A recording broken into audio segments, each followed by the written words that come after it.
What I appreciate most about CNHED is its absolute laser focus on its mission, the idea of creating sufficient and necessary affordable housing and economic development for low and moderate income residents in neighborhoods in the District of Columbia. I love working with CNHED because there are all kinds of very important issues that face us. We have wonderful resources in the District of Columbia, and how we make strategic investments is important. We've seen over the last decade about 40,000 people who've left. We know that there are a number who've left because they couldn't afford to live in the city anymore.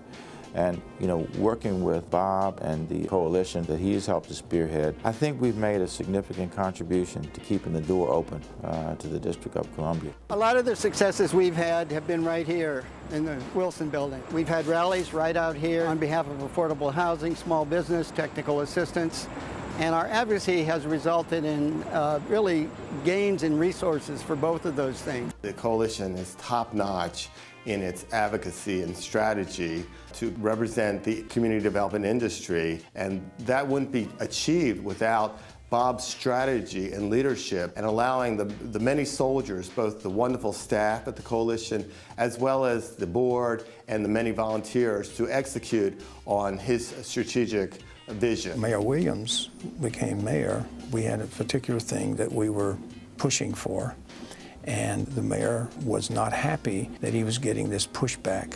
Bob was not used to this kind of advocacy like the rest of us have been in fighting. He's been kind of on the other side, now he's on this side. But Bob stood up, confronted the mayor. The mayor got extremely mad with him, and he didn't waver. Bob did not waver. He stood his ground. Many times I'll ask myself, what would Bob do? I'll stop in a situation and say, what would Bob do? You came in at the right time.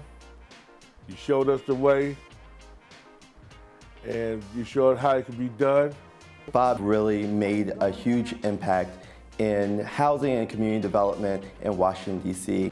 As the city keeps changing, we have to focus on the people of the District of Columbia, especially the low and moderate income population, and make sure that they continue to have affordable housing opportunities and that small businesses can stay in place as the city neighborhood changes.